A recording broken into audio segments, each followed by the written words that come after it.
Mas a ideia é assim, imagina. A gente tem um gene, a gente tem um grupo de gene específico, por exemplo, envolvido com a criatividade. Você tem ali um grupo de gene X que é envolvido com a criatividade. Digamos que você nasce com esse gene por alguma modificação genética, sei lá, pouco ativo. Ou seja, o gene está muito silenciado, então ele não vai produzir as proteínas, que não vai influenciar na formação do seu cérebro e nas áreas do seu cérebro envolvida com criatividade. Você vai ser um cara pouco criativo. Uhum. Naturalmente pouco criativo. Existe isso, gene de criatividade? Existe uma série de genes envolvidos com a criatividade. Esses genes da criatividade, eles modulam uma rede chamada de rede de modo padrão, que é uma rede envolvida com depressão e tal, também, mas é uma rede envolvida também com a criatividade. Então, digamos que você nasce com esses genes pouco expressos e você, digamos que tem uma pouca funcionalidade da sua rede criativa. Você vai ser um cara naturalmente menos criativo. Naturalmente. Digamos que você nasça com esses genes meio expressos, você vai ser um pouco criativo. Digamos que você nasça com esses genes muito expressos, você vai ser muito criativo. Digamos que você nasce agora com esses genes extraordinariamente expressos. Você pode ser um esquizofrênico. Porque você vai ser tão criativo que você vai associar ideias que não existem. Como ter uma pessoa aqui na sala. Total. Sacou? Uhum. Então o gene é o mesmo. O que diferenciou foi a expressão dele. O quanto ativo ou quanto não ativo. Digamos, existe um volume, o quão alto está esse volume. Se tiver muito alto, você pode desenvolver uma psicose. Tanto é, Lutz, que o fundamento neurobiológico, ou seja, o que acontece no cérebro de uma pessoa que está tendo alucinação, é um aumento de dopamina em excesso. A alucinação é um excesso de dopamina. Caraca. Que é um neurotransmissor envolvido com motivação e também envolvido com perspectiva de futuro. O que vai acontecer ali na frente depois no tempo. Então, digamos que se você tem muita dopamina no seu cérebro, você perde a capacidade de perceber o que vai acontecer. E nessa perda de capacidade de perceber o que vai acontecer, você pode alucinar. Você pode criar uma situação que não está existindo. Sacou? Uhum. Tanto é que se você usa, por exemplo, drogas hiperdopaminérgicas como cocaína em excesso, você pode ter uma psicose induzida por droga.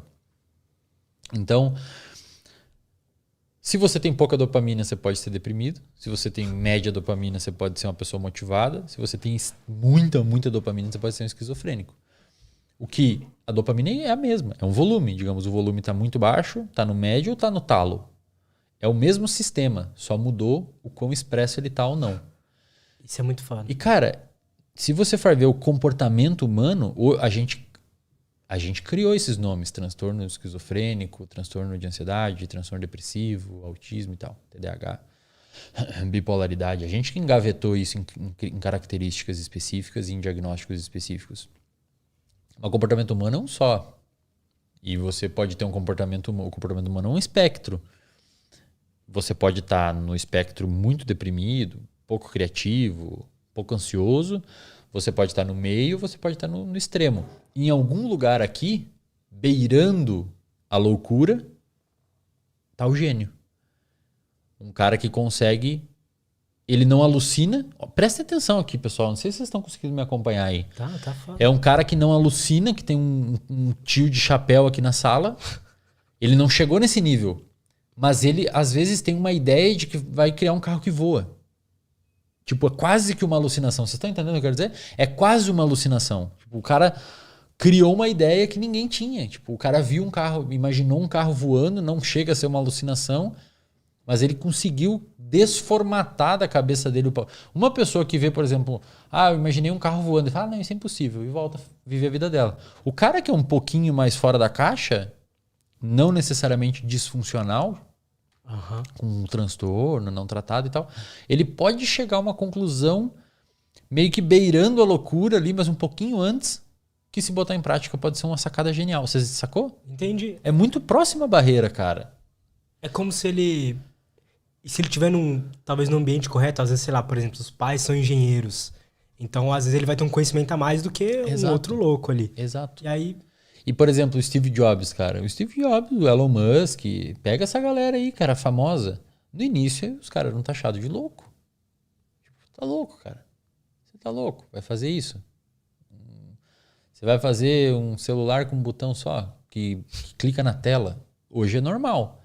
Mas se você botar aí no YouTube, lançamento do primeiro iPhone, acho que é em 2006, 2004, quando ele faz assim, cara, tem um monte de jornalista lá, galera, uau!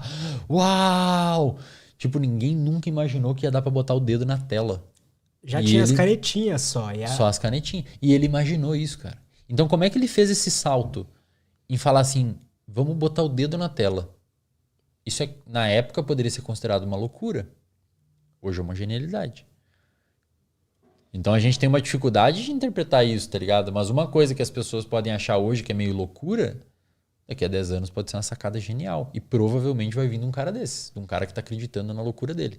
Então não é zoeira quando falam que, sabe? É real, cara. O cara, por alguma razão, consegue interpretar a realidade fora de uma caixinha que foi criada pela sociedade.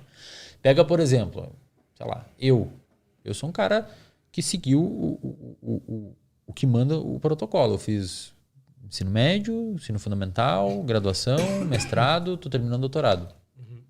Dificilmente eu vou ter uma ideia dessa fora da caixa. Porque me ensinaram a pensar dentro de uma caixa. Que é essa caixa da academia. Tem que pensar aqui dentro, cara. Não pode pensar aqui. Aí se eu vou lá e penso, vou fazer um aplicativo que vai ter um capacete e a pessoa vai emitir ondas e tal. Vou falar, pô, esse cara é louco.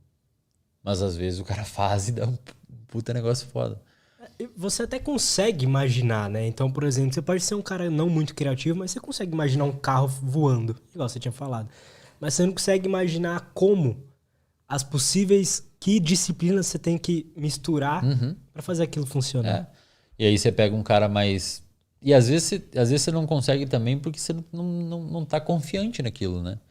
Não tá confiante que aquilo vai funcionar e você fica desmotivado. Mas já você pega um cara um pouco mais na beira da insanidade, o cara segue naquilo e eventualmente vira um negócio. Foi a Tesla, né? O cara fez carro elétrico. Verdade, mano. O cara mandou nego pra lua. Patrocina a NASA hoje, tá ligado?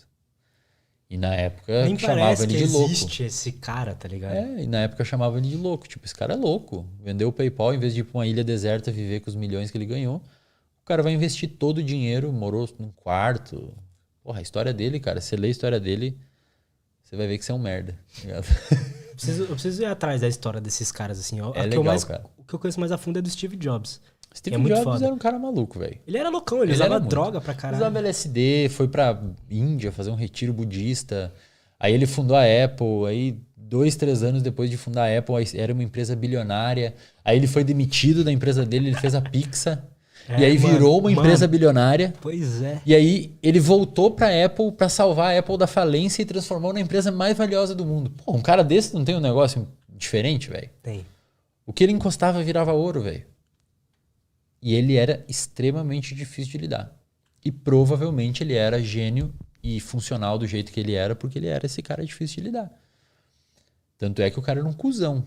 A namorada dele engravidou e tal, ele não tava nem aí. Falou, não, não quero que isso atrapalhe meus planos. Sabe? Não tinha amigo, ninguém aguentava a arrogância dele. Extremamente arrogante. Fedia, não tomava banho. Sabe? Extremamente difícil o traquejo com ele. É bom ou ruim esse jeito dele? Cara, as pessoas que estavam perto dele provavelmente sofreram com isso. A humanidade não. Verdade. A humanidade agradece o cara, tanto é que a gente está usando o telefone que ele fez.